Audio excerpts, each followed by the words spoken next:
Yeah, I wonder myself. Um, I think you put it quite well that I'm saying two different things, and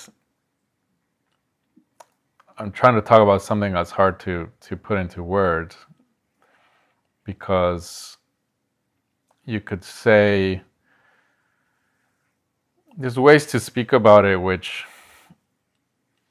if you make it too explicit, it can become a bit of like a known method, and it's problematic. But you could say there's the desire that's egoic, and then the desire that's of self. But I don't I hesitate to speak that way because then it creates this kind of map of there's an ego and there's a self, and it's a lot more mysterious than that. And when I say the universe as you has wants or desires,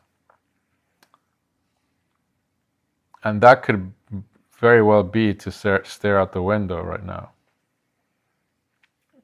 I'm not speaking about any kind of grand vision or mission.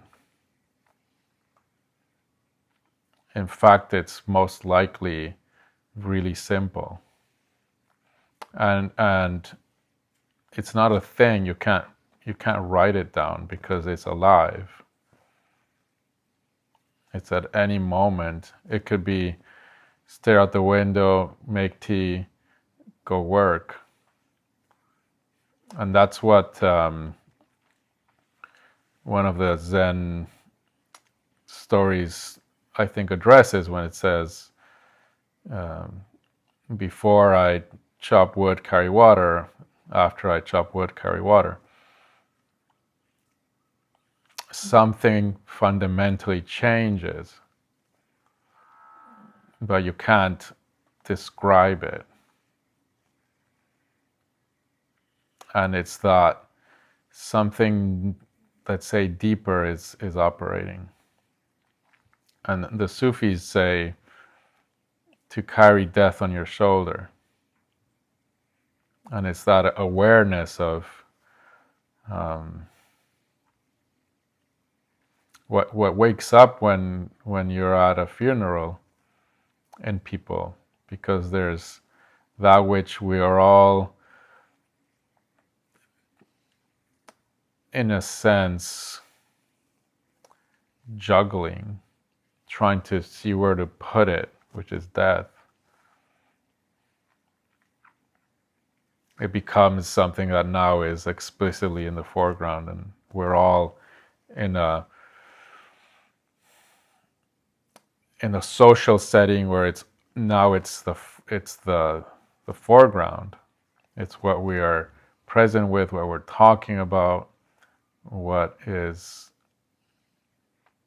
where the attention is, and it's suddenly the whole social setting flips from one side to the other. On one side, it's we never talk about it. It's rude if you mention it, or if you say anything, it's dark, or it could be offensive, or depending on the culture. But in general, you will get some kind of friction.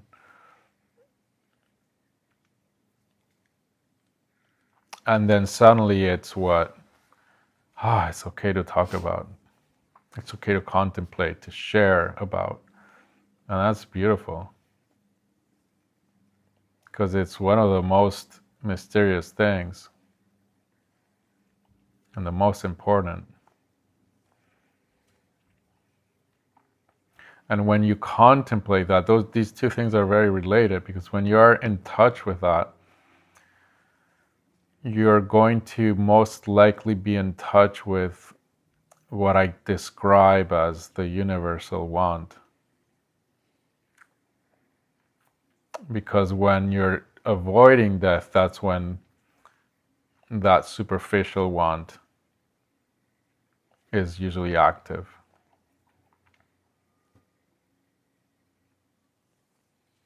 It's a coping mechanism. It's a way to cope with fear and pain. And fear ultimately is always around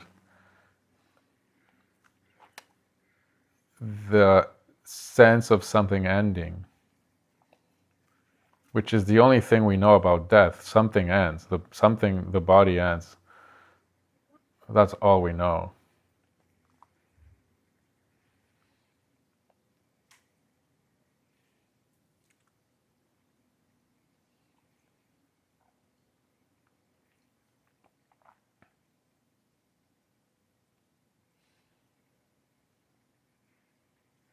And so, the grand question of what are you here for?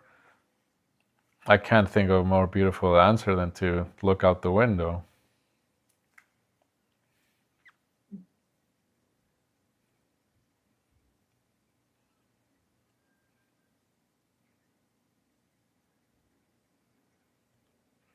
And then the next moment, something mysterious shifts, and what wants is different.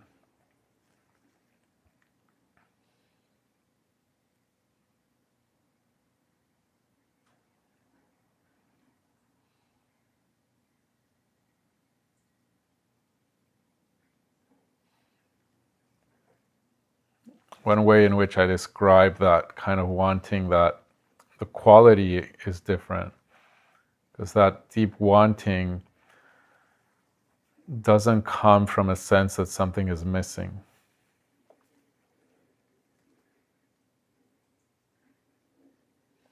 Whereas the wanting that comes from the sense of something's missing, and so therefore I want the thing that fixes or fills what's missing.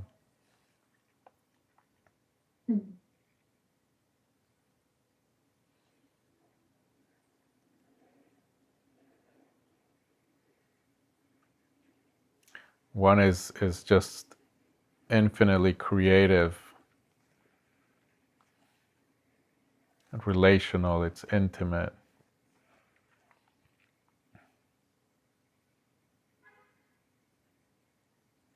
Even staring out the window is a creative act.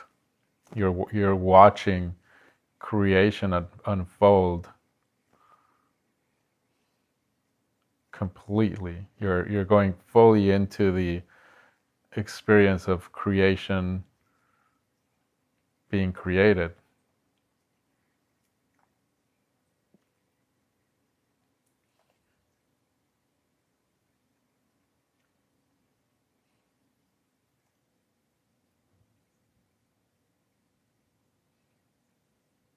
There's no room for something missing.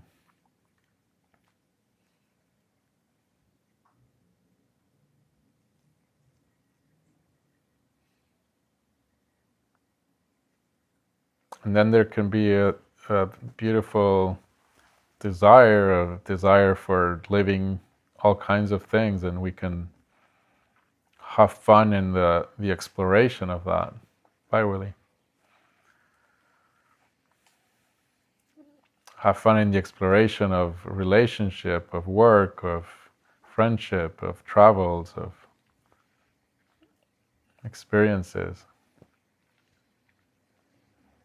And fun including, frustration, anger, pain.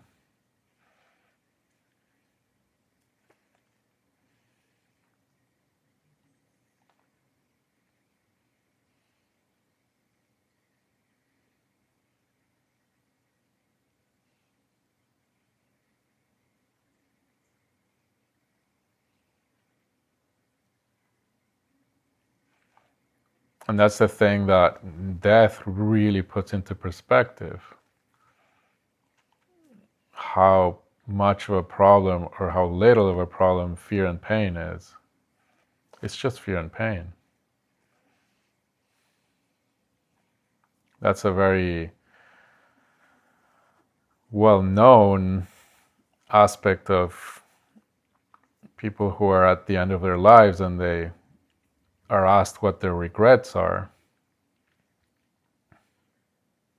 And it's never, I wish I had run faster from fear and pain.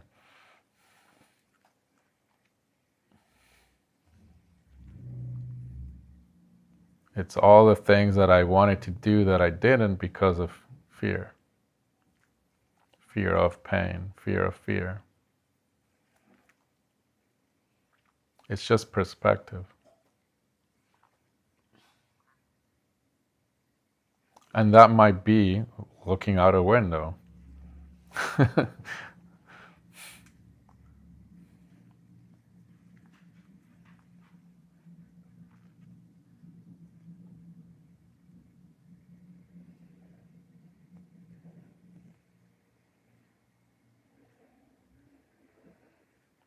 I love that image, that just want to look out the window. It's beautiful. I'm imagining trees, but maybe it's just buildings or people.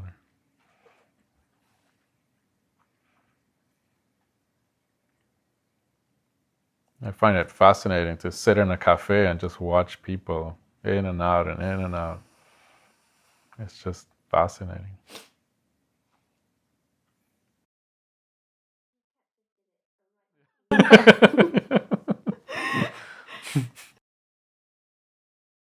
In and out and in and out. I don't know how to do that.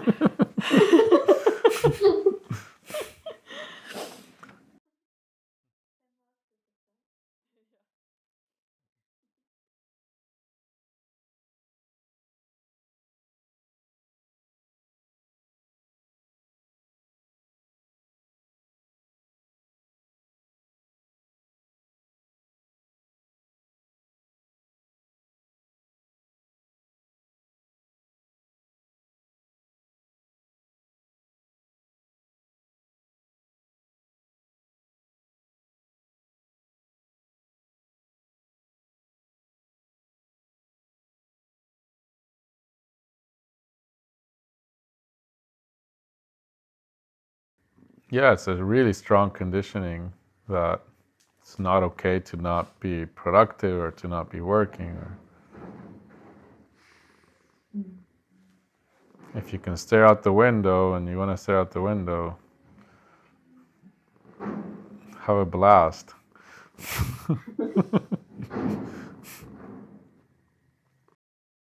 Just go deeper and deeper into that intimacy.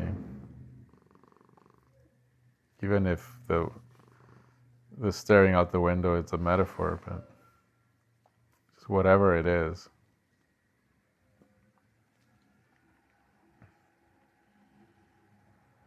For me, it's become really, really powerfully the most simple things. Everything that seemed ordinary is extraordinary.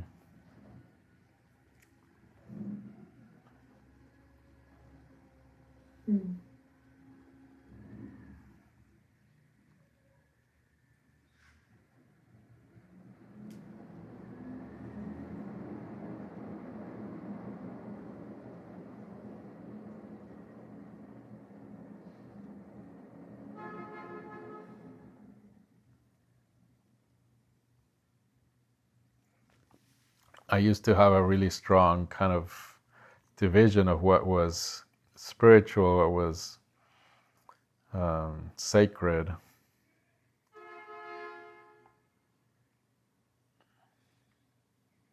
And it was good things, right things. It was, being with my teacher and being on retreat or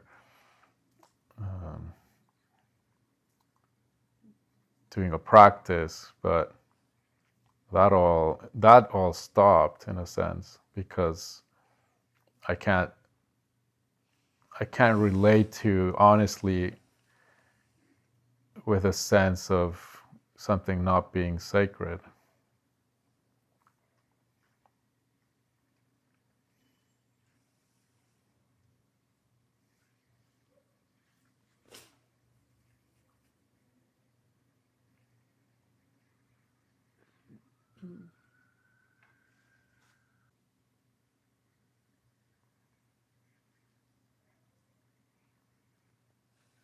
And in that note,